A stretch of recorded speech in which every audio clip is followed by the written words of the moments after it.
Hello gamers and board game geeks, this is Gamed in Reviews coming at you for another review of another war game.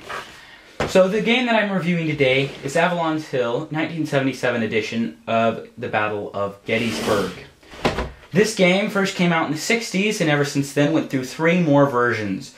Another one in the 60s, one in the 70s, and the last one in the 80s. This game has a complexity level like none other, and the counter level, the amount of counters in this game, is immense. So of course the first thing you're going to notice when you open this box and you look inside is the intense amount of counters. The total amount is on the side of the box, and I don't even know how many there are.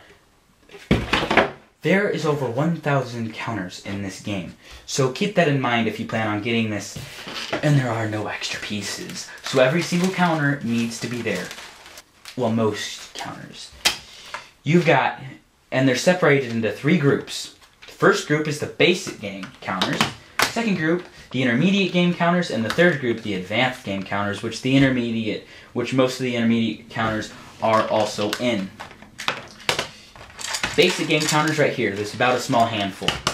The intermediate counters are right here. There's quite a few of them. And the advanced counters, there's close to 1,000. Next thing going to notice are these, the sheets. You've got, all of them are double-sided. And you've got on one side intermediate. For most of them, you got one side intermediate, one side advanced. Status sheets from the previous game. For this one, you got the introductory game with the advanced.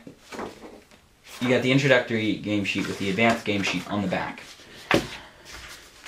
More of these I was using for a game. Then you have a double-sided advanced game table sheet. You've got a question in it. This came with the game. I bought this as used, so I don't know if this actually came with it. You've also got the intermediate and more advanced order of appearance sheets, and then you have on the back of the rule book another intermediate table. Now the next thing you're going to notice is you're not going to notice the board. No, you're going to notice the massive rule book. This rule book is a total of 30 pages long. 30 pages long. Lucky for you,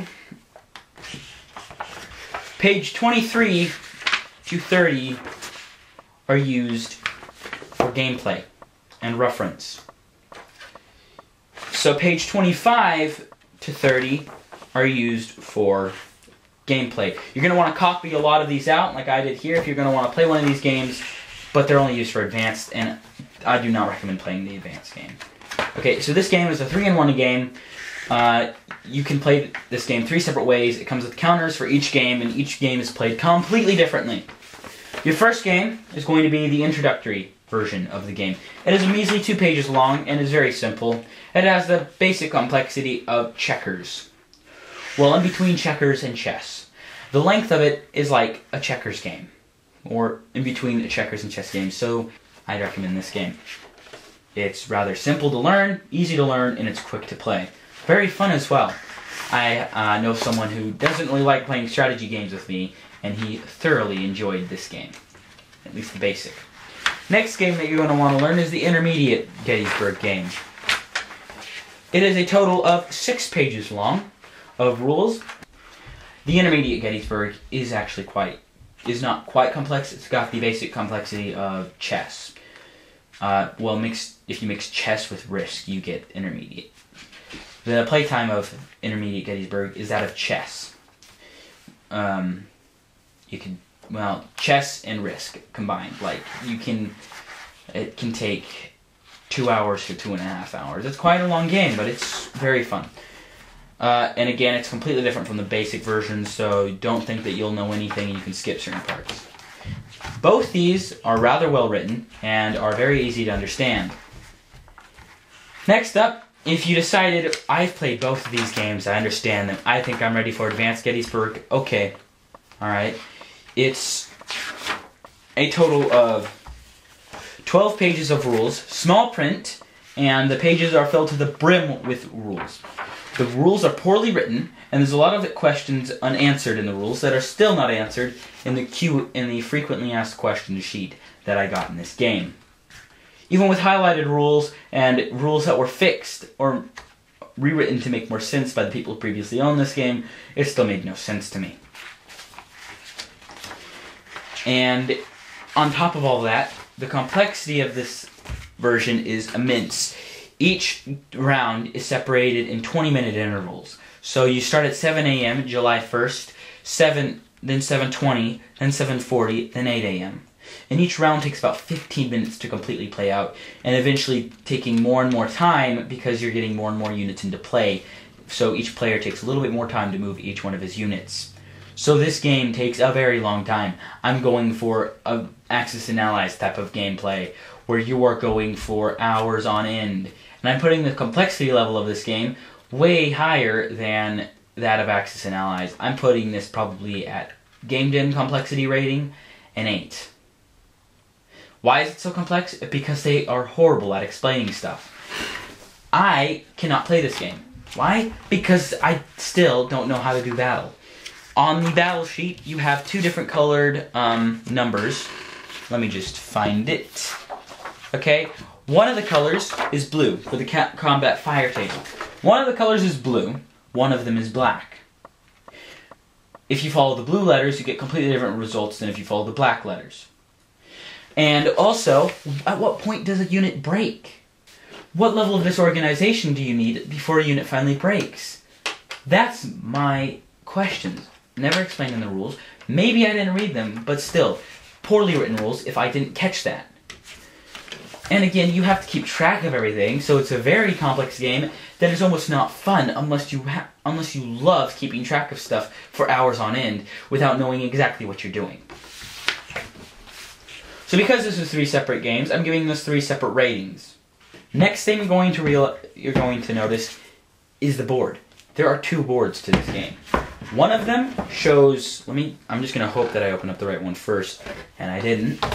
One of them shows the Gettysburg town, separated into hundreds of little hexes. Hex side to hex side, it resembles 750 feet. So this is the town half of the board. And then this is the non-town half of the board. This side is where the Union forces came in, this side is where the Confederate forces came in. It's very in-depth, and most of the stuff on the board isn't even used for normal for the game itself. Just put on there to confuse you. Now, a lot of you, if you bought this game and you're confused with how it works, I'm just going to show you a good example of how this works. So I'm just going to set this game board up, make some room here, and voila, the game board set up. So if it says I-30, well, you have 30 over here, and you have 30 over here, because the numbers go like that, and the letters here. So how do you do it? So you get an I. You don't go I all the way out to this 30 or that 30. Instead, if you had gone like this in a diagonal line to this 30, they'd match up. So you go like this. You go I like this, and you make a diagonal line like that until you reach it. It's very hard to do, and I hate it. It's a fun game, but it's difficult to set up. It takes me 20 minutes to set up a beginner game. The beginner game comes with 2 separate scenarios, with the advanced game, the intermediate game with 1 scenario only, basically a historical version of Gettysburg. And lastly, the advanced version is extremely historical with only 1 scenario. So things that are good about this game, here are the pros that I'm going to list. They are, pro number 1, the historical accuracy. I mean, every single counter has a name to it, like the commander of that unit. It's got, they have that name written down. That's incredible. They've got the exact times, or like for the beginner version, the about times, or when they would have came into the battle. They've got the playability, again, 3 separate ways. Basic, I'm giving this a 10 for playability. Intermediate playability, I'm giving it a 9. And the advanced version, the playability, I'm rating as a 3. Complexity level, I'm ranging this for the basic version at a 1. For the intermediate version, I'm rating this as a 3. For the advanced version, I'm rating it at a 8. That's Avalon Hill's 1977 Battle of Gettysburg. Now for the total score, for basic, I'm giving it an 8. For the total score for the intermediate, I'm giving it an 8. For the total score for the advanced, I'm giving it a 3. For the total score of the game overall, I'm giving it a 6. Thank you for watching. Next week I will be reviewing the game Diplomacy by Avalon Hill. Another Avalon Hill game, another war game. It will be the opening of it, so it won't be a complete in-depth review, even though I will make it as in-depth as possible. See you next week in Game Den Reviews. Keep gaming on.